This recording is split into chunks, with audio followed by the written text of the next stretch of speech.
Olá, seja muito bem-vindo a todos vocês que acompanham o nosso programa. Estamos começando mais uma edição do Esquema de Jogo aqui dentro da programação da WebZone Sports no YouTube. Sejam todos muito bem-vindos, sejam todos convidados a participar conosco aí. A gente pede desde já que você deixe o seu like aí para a gente, deixe o seu comentário, participe com a gente hoje aqui, mande sua pergunta, mande o seu comentário. Sejam todos muito bem-vindos. Lembrando que vocês acompanham tanto esse programa aqui em vídeo no YouTube, como vocês acompanham também no formato podcast, lá no Esquema de Jogo. Vocês acompanham todos os programas lá. Hoje, no programa dessa semana, né, nosso programa que vai ao ar toda sexta-feira a partir do meio-dia, a gente tem um convidado especial, eu e o Eduardo Oliveira, meu amigo de todos os programas aí, nós vamos conversar com o Cocito, o ex-jogador Cocito, ex-volante Cocito, vitorioso aí no futebol brasileiro com o Atlético Paranaense, com passagem por outras grandes equipes do nosso futebol brasileiro aí, Corinthians, Grêmio, também passagem futebol europeu. A gente vai bater um papo com ele aí. Cocito, seja muito bem-vindo ao nosso programa, obrigado por ter atendido o nosso convite e fica totalmente à vontade com a gente hoje aqui. Oi, André, Eduardo, a todos aí, ouvintes, né, e telespectadores. Eu que agradeço a oportunidade, né, o contato do Eduardo para poder participar do programa e relembrar um pouquinho, né, da carreira e falar um pouquinho sobre futebol. É isso aí, Cocito, obrigado mais uma vez. Edu, seja muito bem-vindo aí e pode já emendar fazendo a sua primeira pergunta para o Cocito, nosso convidado. André, agradecer mais uma vez ao Cocito, a você aí, André, por ter disponibilizado esse horário também aqui dentro do esquema de jogo na WebZone. Ô Cocito, obrigado por ter aceito o convite mais uma vez. Você foi um jogador muito importante, principalmente na campanha do Atlético Paranaense. O Atlético foi o seu auge da carreira, porque você teve que passar também por outros grandes clubes, como Corinthians, Grêmio, mas o Atlético foi o auge da carreira? Bom, sem dúvida nenhuma, né? Eu tive um maior período, não como profissional, mas desde quando eu iniciei minha carreira, né, no Botafogo de Ribeirão Preto, onde eu fiquei desde do mirim até me profissionalizar, né, e jogar alguns campeonatos, algumas competições pelo profissional do Botafogo, mesmo ainda com idade júnior, né? Então, eu fiquei de 90 a 98 no Botafogo de Ribeirão Preto. Foi o maior período. E o segundo maior período, todo esse como profissional, foram esses quase 6 anos defendendo a camisa do Atlético. E, sem dúvida nenhuma, a minha identificação com o clube é muito grande, né? Não só pelo período em que eu estive no clube, mas também, principalmente, pelas conquistas, né? Porque foram 2 passagens, né? A primeira, eu cheguei no Atlético em 98, fiquei até 2003, né? Quando me transferi para o Corinthians, depois, em 2004, o Grêmio, e retornei em 2005, quando nós fomos campeões paranaenses mais uma vez e vice-campeão da Libertadores. E na minha primeira passagem foram outros títulos paranaenses, né? Mas 3 títulos paranaenses, foi a seletiva para a Libertadores em 99, quando o Atlético teve a sua primeira participação na Libertadores em 2000, após a gente ser campeão da seletiva, né? Ganhando do Cruzeiro na final. Depois fomos campeões brasileiros também em 2001, então, devido a esse, não só o período, mas essas conquistas todas, né, eu sou o único jogador que foi campeão brasileiro e que foi vice-campeão da Libertadores, né, que estava também no elenco da Libertadores jogando. Então, a minha identificação com o clube, com a torcida, é muito grande, né? Cocito, falando um pouco ainda do Atlético Paranaense, é notório, né, o crescimento do clube nos últimos anos, o crescimento de patamar do Atlético Paranaense dentro do cenário do futebol nacional. A gente teve recentemente aí bicampeonato de Sul-Americana, teve Copa do Brasil, mas é justo afirmar, e você conhece o clube mais do que ninguém, que esse crescimento de patamar começou com o seu Atlético Paranaense, se eu digo o time que você jogou lá atrás, final dos anos 90, começo dos anos 2000, você acha que aquilo que foi ali que começou realmente esse crescimento do Atlético que vem durando até hoje? Na verdade, começou, inclusive, eu sempre costumo dizer, né, que para que o Atlético chegar onde ele chegou hoje, sem dúvida nenhuma, né, todos falam, né, existe um Atlético antes Petralha e pós-Petralha, né? Então, assim, a gente sabe que a gestão é importantíssima em qualquer segmento e no futebol não é diferente.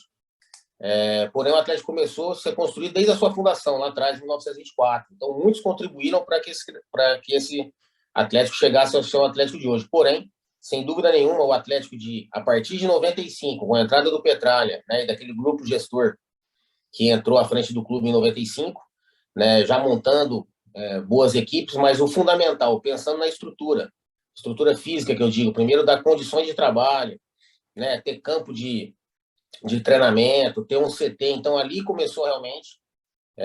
O Petralha, como todos sabem, é realmente um cara visionário. E a gente sabia, e ele sabia, né, que o fundamental era primeiro fazer tudo isso. Primeiro das condições de trabalho, ter uma estrutura física legal, ter um campo de treinamento, investir nas categorias de base para que depois o clube pudesse se autossustentar, né? E foi isso que foi feito. Então começou, acredito eu, na entrada em 95, sem dúvida nenhuma, com os títulos, né? Vai se ganhando mais credibilidade, né? O torcedor vai acreditando mais, vai se criando uma sinergia tamanha, né? Que fez com que o clube crescesse dessa forma e não tenho dúvida que vai crescer ainda mais. Edu, pode fazer a próxima pergunta. Você falou de gestão. O clube conseguisse conquistar o título, porque vocês tiram do eixo Rio-São Paulo, né? Se for fazer uma análise, o último título, tirando o eixo Rio-São Paulo, foi com o Coritiba, né? Que era rival do Atlético. Vocês ganham em 2001. Essa gestão também que ele fez de 95 até o título de vocês em 2001 foi importante, ô Cocito?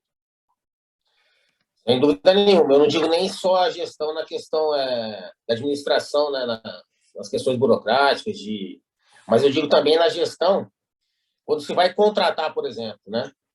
Saber contratar, a quem você trazer, como formar a equipe, porque para facilitar depois, ou deixar, ou melhor, deixar um pouco menos difícil a gestão de grupo em relação ao elenco, ao time realmente, propriamente dito, né, no futebol. Facilitar um pouco do trabalho do treinador. Porque se você tem uma equipe com muita disparidade de salários, como a gente vê por aí, às vezes você pega um time aí onde tem um jogador que ganha lá R$1 milhão por mês e outro que ganha 50 mil, né? E você vê muitas das vezes aquele que ganha 1 milhão não está nem jogando, ou jogando pouco, ou não se dedicando, não se compromissando com o projeto. Então tem que tomar muito cuidado em relação a isso também nas contratações, né? Então essa gestão foi importantíssima em relação a isso, trouxe jogadores que não tinham, né, um renome ainda nacional, que não tinham, com exceção do Souza, que havia jogado, né, sido campeão já jogando pelo São Paulo, pelo Corinthians, o Ney havia passado pelo São Paulo, mas muitos jogadores no mesmo momento da carreira buscando o crescimento. Então, eu acho que isso foi fundamental. Outros, uma coisa que eu digo bastante também em relação ao nosso time de 2001, por exemplo, muitos jogadores, acredito que pelo menos aí uns 60% a 70% dos atletas que foram campeões do domingo já estavam no clube há mais anos.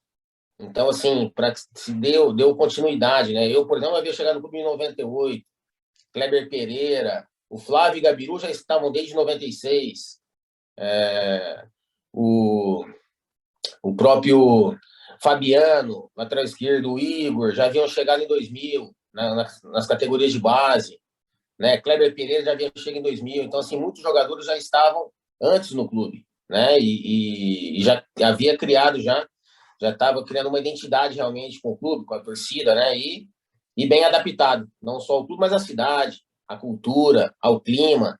Então, isso também foi fundamental para que nós chegássemos ao título. Cocito, você foi para o Corinthians, tal, e depois você volta para o...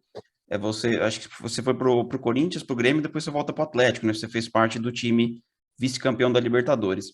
Antes de falar desses outros clubes, continuando a falar sobre o Atlético, né? Falando sobre aquele período da Libertadores de 2005, como é que fica o sentimento? Lógico, houve a perda do título na final, mas a campanha do Atlético ela foi impressionante. Vocês tiraram o Santos, vocês tiraram o Chivas, que era a base da seleção mexicana na época. Enfim, como é que fica o sentimento quando você lembra daquela Libertadores? Exato, e é algo que é sempre questionado, né? Pô, se o Atlético jogasse a final na Arena, né? Como seria? Isso é algo que a gente comenta até hoje e a gente não dá para premonizar e falar que nós seríamos campeões da Libertadores. Isso é difícil de se prever, né? Mas que seria um primeiro jogo totalmente diferente, seria. Porque até nós, vendo uma entrevista do próprio Amoroso aí, se não me engano, foi quando eles comemoraram, não sei se foi 10 anos do título, não sei se foi uma entrevista de 2015, onde ele disse que quando eles souberam realmente que eles não jogariam o primeiro jogo na Arena, né, a confiança deles aumentou ainda mais, né? Eles ficaram muito mais confiantes porque eles sabiam da dificuldade que era jogar na Arena, né? Nós tínhamos grandes resultados aqui, sempre tivemos resultados expressivos e positivos contra o São Paulo na Arena. Então, e para nós uma chateação muito grande, por não estar no nosso, né, no nosso habitat realmente, né, do dia a dia. Queira ou não, parece não, de maneira alguma não ter isso como desculpa ou como muleta, mas quando você joga no seu estádio, você sabe das dimensões, você sabe a placa, onde vai bater bola parada. É totalmente diferente você jogar num campo que acaba sendo neutro, como foi o Beira-Rio.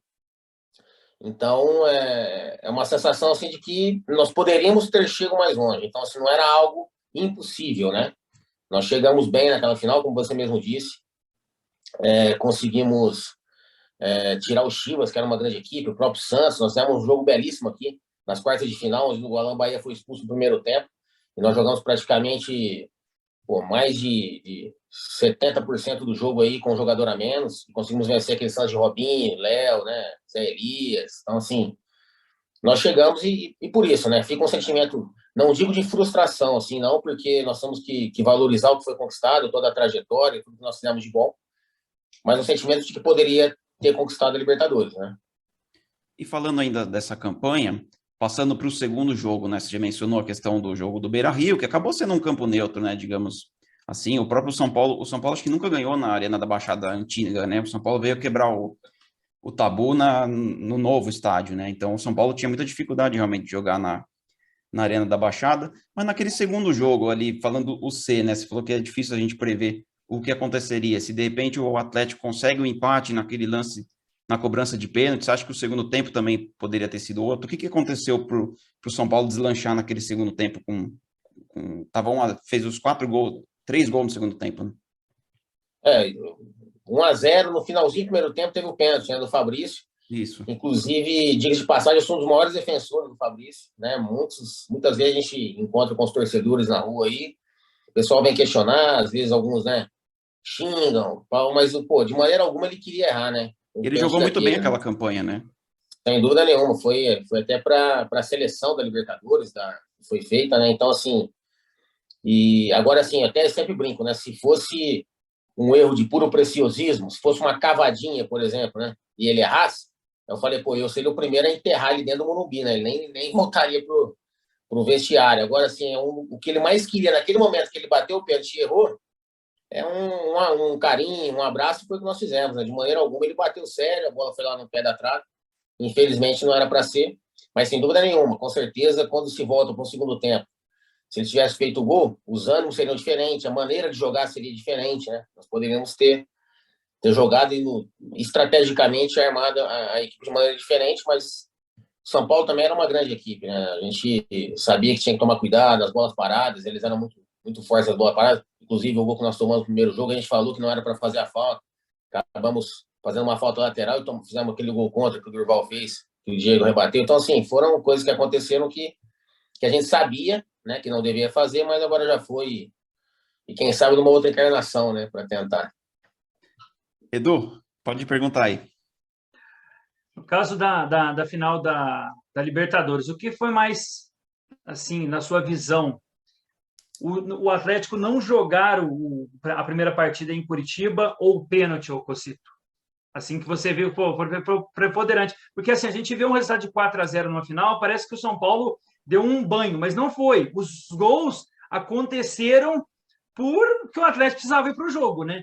Mas qual foi o fator principal? Não ter feito o primeiro jogo na Arena, em Curitiba, ou o pênalti perdido na sua avaliação?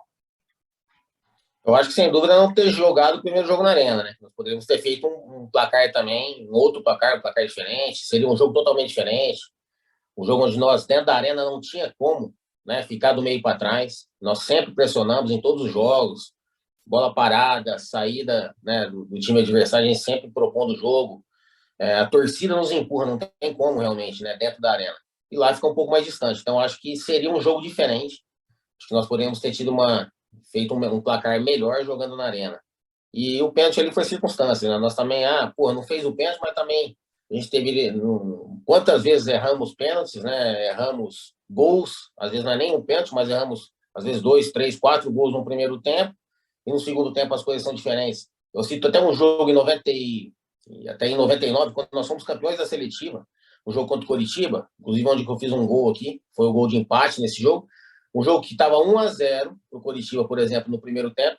A gente escapou também de tomar uns 3, 4 ou 5 gols no primeiro tempo. E eu estava no banco nesse dia, entrei no intervalo, e o segundo tempo foi totalmente diferente, onde eu fiz o gol de empate e nós ganhamos de 4-1, dando um grande passo para aquele título da seletiva, da Libertadores. Então é difícil a gente ficar questionando, achando o porquê, né? Mas a gente acha, né, que se jogasse aqui, sem dúvida nenhuma, pelo menos uma maior pressão eles tomariam. Cocito, falando da final de 2001, né, contra o São Caetano e toda a campanha, né, aqueles jogos contra o São Paulo, contra a Fluminense e a final contra o São Caetano, você fica com um pouco de saudade do Brasileirão com esses jogos finais, de mata-mata? Tudo bem, a gente está consolidado aí com os pontos corridos já há quase 20 anos, mas não bate um pouco de saudade de ter esses jogos eletrizantes, sim, de finais? Sem dúvida era totalmente diferente, né? A energia desses jogos aí, a emoção, né? Totalmente diferente. Muitos times que às vezes não estão, né, pontuando num período e depois começam a pontuar, ainda chegam, eles tinham na época, né, essa esperança de jogar lá o mata-mata. A gente viu o Santos, se não me engano, foi logo depois, não sei se foi em 2002, acho que classificou em oitavo no jogo e acabou sendo campeão, né? Isso, foi. Brasileiro. Então, assim, você tem oportunidade de reverter uma situação durante a própria competição e chegar ainda na final. E sem dizer da emoção desses jogos. Mata-mata é mata-mata. É totalmente diferente, são jogos com particularidades à parte aí, então era bem bacana. Mas nós temos que nos adaptar também, mesmo com os pontos corridos, também tem os times se classificam, né, para as competições internacionais, seja ela Libertadores, Sul-Americana, enfim, mas não tem, sem dúvida nenhuma, não tem a mesma emoção que tinha, né, daquela época do mata-mata. Edu, pode fazer mais uma pergunta. O André, simplesmente vou fazer duas perguntas para Claro. ele. Cocito, quem que te incentivou a jogar de volante? Você sempre jogou de volante? E uma outra pergunta, assim, você passou por vários treinadores experientes que devem ter contribuído muito para a sua carreira. Eu vou citar alguns aqui, você pode citar outros. O Antônio Lopes, né, que era o treinador do vice-campeonato, você passou com o Vardão, o próprio Geninho, né, que vocês conquistam o campeonato. Mas teve algum treinador que te inspirou para jogar de volante? Você jogava em outra posição? Como é que foi o seu início de carreira? Ó, como eu disse, comecei lá no Botafogo de Ribeirão Preto, né? Meu pai foi jogador de futebol e foi volante também. Meu pai começou no Baquinho com o Pelé. Até esse dia eu tive com ele lá em Batatais, no interior de São Paulo, lá, e sempre vou lá e vejo as fotos. Depois ele jogou no Noroeste. Depois chegou a jogar no Santos também, com o Pelé em 64 um pouquinho, né? E sempre de volante. Então, assim, eu sempre joguei, sempre desde menino também. Então, eu joguei de volante, né, meio campo ali, ou às vezes até zagueiro. Depois eu parei de zagueiro, só fui voltar a jogar, jogava de terceiro, de líbero. Todos os clubes aí que eu joguei, eu cheguei a jogar nessa função. No Tenerife, eu joguei bastante também de zagueiro. Lá eu acabei jogando de zagueiro também, umas 8 partidas finais. Mas devido à estatura, né? Eu tenho 1,78 e meio. Eu sempre brinco, né? De chuteira dá um pouquinho mais, dá 1,80, né? Levantando o pé, 1,82. Mas devido à estatura, eu acabei ficando somente de volante mesmo. O Zé Mário Crispim foi meu primeiro treinador, um cara que... Então, assim, falando de treinadores, todos têm uma parcela de contribuição na nossa carreira, não só dentro do campo, mas na nossa vida pessoal, né? Então, eu aprendi muito com todos eles. Todos foram importantíssimos que passaram. O Zé Mário foi um dos primeiros treinadores que acreditou bastante em mim lá no Botafogo de Ribeirão Preto. O Zé Mário Crispim foi um volante também, que jogou no Palmeiras, no Santos, no São Paulo, no próprio Botafogo de Ribeirão. Foi meu treinador desde o infantil, foi meu treinador no Júnior do Botafogo, no profissional também, quando nós tivemos um acesso à Série C do Brasileiro. Então, foi um cara importantíssimo para nós, um cara de uma humildade tremenda. Então, assim, nos ajudou muito, assim, mesmo como pessoa, né, no crescimento do nosso caráter, né, na formação do nosso caráter. Dentre os treinadores, quando eu cheguei no clube, no Atlético era o Abel Braga. Então, ele, no primeiro período ainda, tive um contato com ele. Fui comprado pelo Atlético com uma lesão, né, de pubis. Então, joguei pouco, mas teve um período ali, num lance que ele me ajudou muito, principalmente em problemas extra-campo que eu vinha tendo. Então, um cara que vem e fala a verdade, fala o que você realmente tem que escutar, não o que você quer ouvir. E foi fundamental no período da minha carreira, onde eu precisava escutar o que eu tinha que escutar, né? Não o que eu queria ouvir. Ele foi num dia de muita seriedade, um pouco duro, mas me ajudou para que eu chegasse onde eu cheguei, né? Os outros todos, Vadão, um cara, pô, estrategicamente fenomenal, um cara de grupo essencial. Também tive passagem com ele tanto em 99, 2000. Depois ele tentou me levar para o Corinthians, acabou não dando certo, mas é um cara que eu sempre me relacionei muito bem. Voltou em 2003 no clube, no Atlético, onde eu era o capitão do time dele. Quando daí sim eu fui para o Corinthians, né? O cara também sempre me ajudou muito, o Vadão, que Deus o tenha, uma pessoa espetacular. Antônio Lopes, um cara super perfeccionista, sabe? Assim, aquele cara que fazia a gente treinar, saltar a barreira para pegar a bola quando o cara ia bater a foto na barreira. Até eu brinco, tem uma foto, tá eu, Paulo André, Marcão, a gente pulando, tá todo mundo com o olho arregalado, assim, que a gente tinha que pegar a bola na barreira. Quando os caras batiam a foto, senão a gente não ia almoçar. Enquanto a gente ia mandar os caras bater a bola mais baixo, senão a gente ia ficar até a janta lá para tirar a bola. Cara que é muito detalhista, sabe assim, cara que não gosta de perder realmente, que transmite isso para nós aí. O Geninho, cara, o cara que foi fundamental para mim na campanha de 2001, por exemplo, né, que nós citamos aí, porque não só na questão técnica, tática, né, no conhecimento do futebol, né, que não tem dúvida que ele tem, porém o mais importante foi essa gestão de grupo, que eu vejo quando fala de gestão de grupo, de futebol e tudo isso, é questão de gestão de pessoas, né, cara? Eu falo sempre assim, as pessoas no mundo, todos nós, né, vocês, eu e todos, as pessoas querem se sentir importantes, todo mundo na vida. Para isso, elas têm que, né, serem ouvidas, tem que ter atenção, tem que ter cuidado. E no momento que você está jogando, os que são titulares, a gente sempre fala isso aí, é de praxe, mas muitos esquecem. Né? E principalmente, muitos jogadores que depois viram treinadores acabam esquecendo. Né? E a gente tem que ficar lembrando. Porque fala, por quanto você está lá, que você não é convocado, ou que você está no banco. Se tiver que dar mais atenção para alguém, dê para esses. Os que são titulares ali, pô, os caras já estão assim, eles já são titulares, estão todos contentes, felizes. E os que não estão jogando? E os treinadores muitas vezes esquecem que você vai precisar, que quem vai decidir a final para você, fazer o gol do título, é aquele cara que nem convocado foi, porque depois tem uma expulsão, ou o outro tem uma lesão, e aí você. E aí, você deu a atenção necessária que ele precisava, deu o carinho para ele, você ajudou ele a evoluir, a ele melhorar, a contribuir para depois, a contribuir com ele, para depois ele contribuir com você e com o grupo. Então o Geninho era fundamental nisso. Então você via assim, uma energia muito grande dentro do vestiário, que todos aqueles que não eram convocados estavam dentro do vestiário. Quando a gente dava um carrinho dentro do campo ali, os que estavam no banco de reserva ali, parecia que estavam dentro do campo.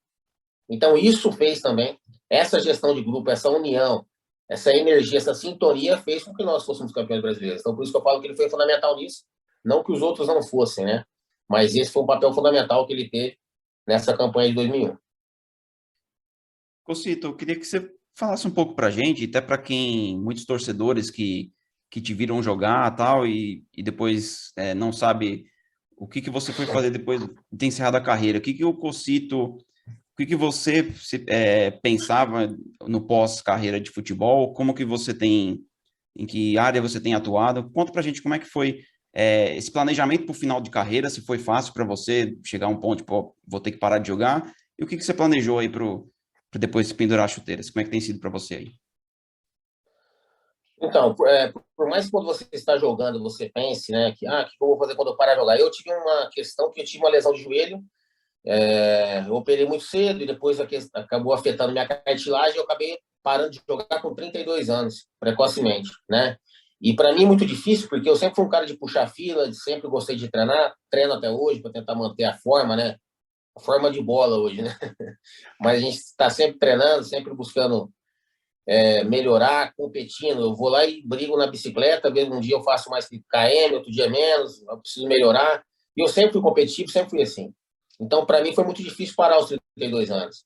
E, pô, se eu vejo o meu último jogo, que foi um jogo lá, eu estava no Vila Nova de Goiás, contra a Campinense, lá em Campina Grande, um jogo que você olha, eu vejo o DVD que eu tenho do jogo lá, e falo, pô, você pode jogar.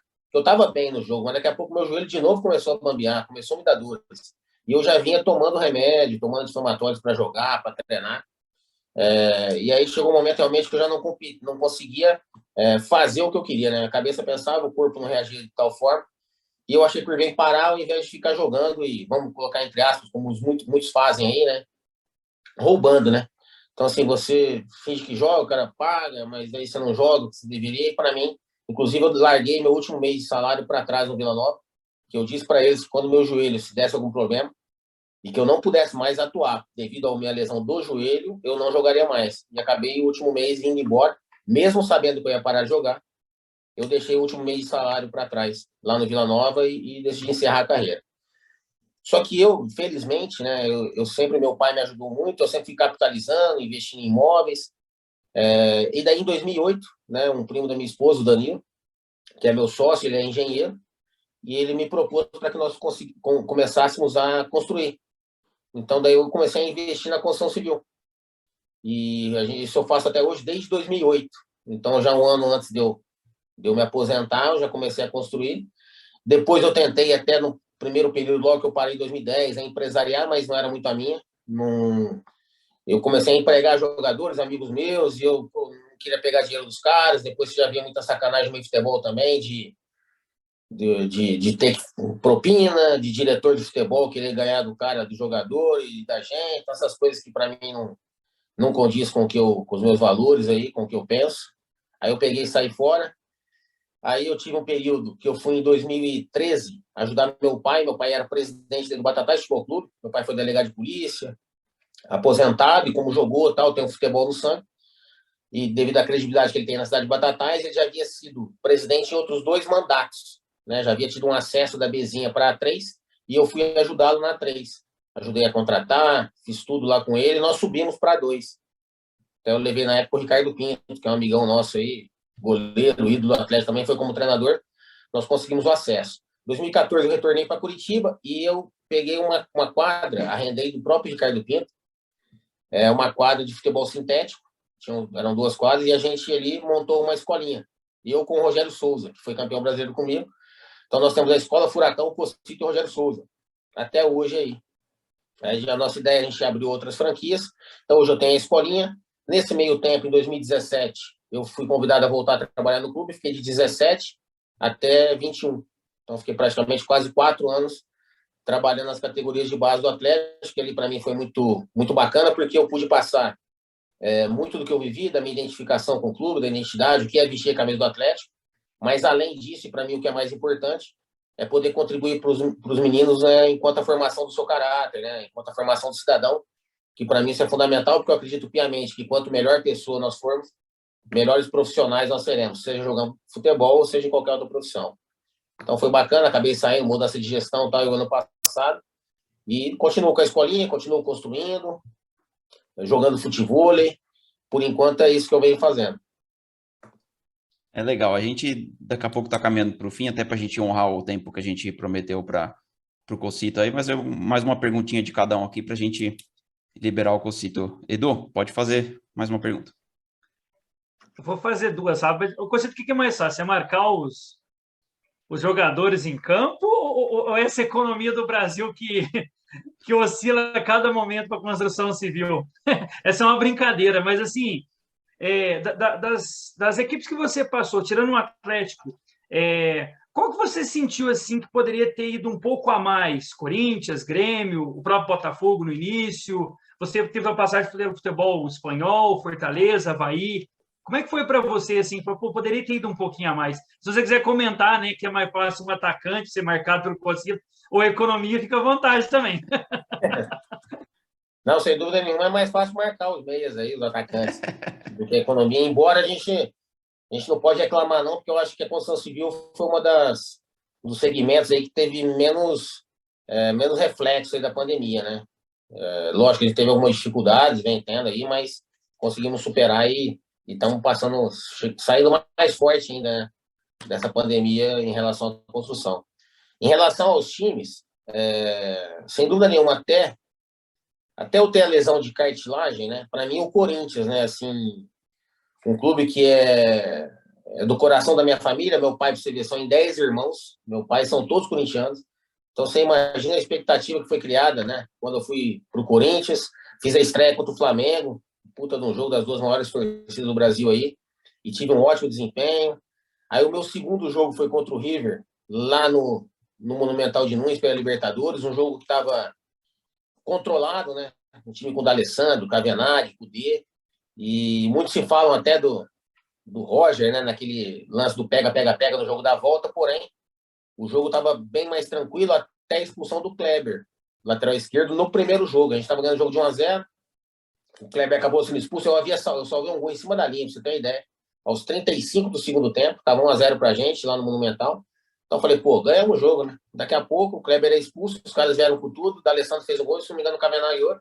Acabamos perdendo o jogo 2-1. No jogo, daí nós voltando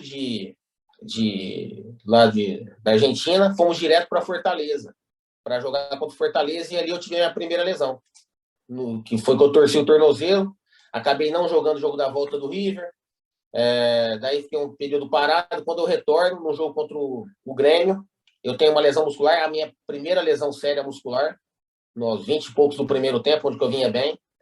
Aí fiquei mais um tempo parado no Corinthians. Aí fico de novo parado quando eu volto, retorno, né? Recupero a forma física e tal, volto a jogar no jogo contra o Inter de Porto Alegre, no Pacaembu, no dia do meu aniversário, 24 de agosto de 2003, eu acabo quebrando o pé. Então eu não tive sequência, né? Então por isso que eu acho que no Corinthians, os jogos que eu joguei, se buscar o retrospecto, meus lances, todos, vai ver os vídeos, foram bons jogos. Até o pessoal, né, questionou, chegou a conversar no final do ano ainda se renovaria ou não, porque eles queriam renovar, mas a preocupação pela pressão que se tem no Corinthians, pô, se ele machuca de novo, o meu pé, não fiz a cirurgia do pé, só coloquei gesso, fiquei imobilizado, vai que quebra de novo, acredito, eu entrando, né, empaticamente entrando no que eles poderiam estar pensando, e aí acabei não renovando, fui pro Grêmio. Então acho que no Corinthians, eu acho que se não fossem as lesões, eu digo não só o Corinthians sintetizando, né, a minha carreira, porque a minha carreira total, ela foi muito marcada por muitas lesões. Já no Botafogo de Ribeirão Preto foram várias lesões. Já havia quebrado o pé a primeira vez no Botafogo. Minha primeira cirurgia de joelho foi no Botafogo. Eu fui comprado ao Atlético Paranaense, acredito, graças a uma lesão de pubis que eu tive no Botafogo, que eu fui comprado machucado, que o Botafogo não me liberava, e aí como eu estava machucado, acho que eles falaram, pô, deixa esse bichado, né, ir embora e vai lá pro Atlético lá. Então, minha carreira foi marcada por muitas lesões. Mas é isso aí. Acho que no Corinthians eu poderia ter, se não fossem as lesões, ter tido uma continuidade maior e quem sabe, uma mudança, né? Mas eu acredito que as coisas acontecem da maneira que tem que acontecer. Eu só tenho a agradecer, realmente. Né? Porque eu digo assim, que tudo na nossa vida, né? Nós, enquanto seres humanos, a gente sempre pensa, pô, mas podia ser melhor aqui. Se eu tivesse tomado a decisão ali, podia ser melhor. Tudo, sem dúvida nenhuma, pode ser melhor. Mas tudo também pode ser pior e muito pior. Então, basta nós agradecer antes de tudo, né? Ô, Cito, foi muito legal o papo aqui. Eu vou fazer a última pergunta mesmo para te liberar. Você estava falando sobre a formação dos jogadores, que você teve essa atuação e a formação deles como cidadão. Fazendo uma comparação de quando você começou, da formação como jogador, para hoje. Hoje mudou um pouco a forma como se relaciona com a molecada que está começando, ou o tratamento é o mesmo, ou você acha que o mundo sempre vai mudando, sempre tem coisas que vão mudando, se adaptando. Como é que você vê a formação do jogador hoje em comparação com a sua época? Como é que você consegue traçar uma comparação assim? Bom, sem dúvida nenhuma, eu acho que não é algo somente do futebol, né? Costumo dizer que é uma questão mais geracional mesmo, né? Eu acho que nós, em vez de melhorar, nós estamos degenerando em relação ao comportamento, a tudo. Mas a gente, quando tem a oportunidade de fazer algo, acho que nós temos que fazer. Falta muita gente dessa forma, como eu disse lá do Abel Braga, coisa que eu fazia no clube, por exemplo, que é falar o que eles têm que ouvir, não o que eles querem escutar, é mostrar que eles não são melhores que ninguém por eles jogarem futebol e serem pessoas públicas. Pelo contrário, eles têm que ser melhor do que os outros para daí sim influenciarem de maneira positiva, né? Serem exemplos positivos, deixar realmente um legado positivo. Infelizmente, pais, que muitos deles são, na verdade, hoje em dia os pais, não digo cuidados, né? Mas os pais são, como é que fala? Sustentados pelos filhos dos atletas, jogadores, e acabam virando, em vez de ter a sua profissão e trabalhar e honrar e dignificar a sua vida, acabam sendo pai de atletas, pai de jogadores. Os caras eles perdem o comando, perdem o controle, né, na educação dos filhos. Criou uma o filho profissão, né? Pai Exatamente, de atleta virou uma profissão. Exatamente, o que eu acho muito errado. Até sempre quando vinham para o clube, alguns vinham morar aqui, sempre tentando arrumar emprego, ajudar e mostrar da importância que é eles trabalharem, independentemente se ele vai ser Uber, se ele vai trabalhar de garçom, qualquer trabalho, mas ele tem que estar trabalhando, né? Porque eu sempre digo, o trabalho dignifica o homem, né, cara? Ele tem que estar mostrando exemplo do filho dele, não é questão do preço, né, do que se ganha, do dinheiro, é em relação dos valores. E é isso que se perdeu muito, né? As pessoas, os pais, principalmente, os empresários, a gente vê muitos empresários comprando, né? Os meninos, eu digo, comprando a assinatura, né? Não fidelizando pela orientação que ele pode dar após carreira, e os pais da mesma forma. Então, quem dá mais? Esse dá mais. Eu vejo que tem empresários aí que dá BMW, dá carro de 100, 150 mil reais para atletas no clube que nem sequer jogaram no profissional ainda. Então, assim, que valor você está passando para ele? E muitas vezes o que me indigna mais ainda para atletas que nem carteira de habilitação tem, que é uma coisa que eu brigava pra caramba dentro do clube. Não, atleta sem carteira de habilitação não vai dirigir. No profissional não tinha ascensão, mas do 20 para baixo, nenhum atleta dirigia sem carteira. Alguns tiveram que mandar os carros para seus pais ou deixar o carro estacionado, porque eu multava já dentro do clube. Isso que eu falei, esse meu jeito de ser. Porque para mim o que é certo, né? Mesmo que ninguém faça, e o errado vai continuar sendo errado, embora outros façam, as pessoas fazem. Então, e as pessoas não faziam isso. Então, assim, é um trabalho de formiguinha que se faz, mas que poucas pessoas, muitos acabam se rendendo a isso e deixam de fazer, deixa eu ver o que vai acontecer. Daqui a pouco pode ser que um desses meninos aí, sem carteira, sem habilitação, que eles acham que aquilo ali é igual carrinho de trombada, né? Que a gente vai no parque de diversão, né? Acelera, freia, não é carrinho de trombada, né? Tem que saber fazer uma conversão, não conhecem sinalizações de trânsito, não conhecem nada e saem dirigindo. Então, cadê a responsabilidade, primeiramente, desses empresários, dos pais que permitem isso, do próprio clube, que muitos falam, mas não fazem nada do que falam, né? A distância entre o falar e o fazer está muito grande aqui no futebol brasileiro. Então, esse paternalismo, para mim, é algo decepcionante. Então, quando eu estive no clube, realmente, comigo não tinha isso. Primeira coisa, eles tinham que levantar e arrumar a cama, coisa que eles não faziam antes, né? Que é o que todo mundo faz agora, porque são jogadores de futebol, e aí, grande coisa. Eu falava para eles, o dia que se vocês acharem alguém que faz o número 2 cheiroso, vocês podem me apresentar essa pessoa aí, porque até então não apareceu ninguém. Pode ser a modelo mais linda do mundo, a melhor atriz, o maior ator, o maior jogador do mundo, que vai fazendo fedido igual nós. Então, eles têm que entender isso. E as pessoas realmente não colocam ele nesse lugar. Né? As pessoas, eu falo para ele, que nem até hoje eu saio na rua, fazendo 12 anos, 13 aí que eu parei de jogar futebol, e muitos aqui, torcedores, chegam, às vezes, vão bater uma foto com a gente, o cara chega até, tremendo no telefone, Cocito, tal, falando, não, cara, sou de carne e osso aqui, tudo beleza, tal. As pessoas acabam nos colocando num outro patamar, mas nós não somos, nós temos que saber que nós não somos. E quando a gente tem a oportunidade de mostrar para eles que nós estamos aqui, não é na vertical, é todo mundo na horizontal, todo mundo igual. Simplesmente nós temos uma melhor sorte, uma profissão diferente, simplesmente isso, que é pública, né? Nada, e daqui vai passar. E eles acham que não vai passar também. Eu falar para daqui a pouco passa e tem que continuar vivendo, né? O futebol, ele é um meio, né, para chegar no fim, que se chegue de maneira boa, digna, né? E eles acham que é o final. Você vê, eu parei de jogar faz 30 anos. Daqui a pouco já vai fazer mais tempo que eu parei de jogar do que eu tive de profissão, do que eu joguei profissionalmente, na verdade. Espero que o Papai do Céu deixe eu viver pelo menos mais uns 40 aí, né? Então, assim, é muita coisa. Os caras esquecem disso e falta gente para poder falar dessa forma para eles e mostrar, não só falando, né, mas com exemplos, né? É mais ou menos aí lá. E aí, através disso, desculpa, só para. Por isso que foi criado dentro do clube, foi criado lá, através de mim, o DNA CAP, que era bem isso. Era a formação do cidadão aliado à mentalidade vencedora.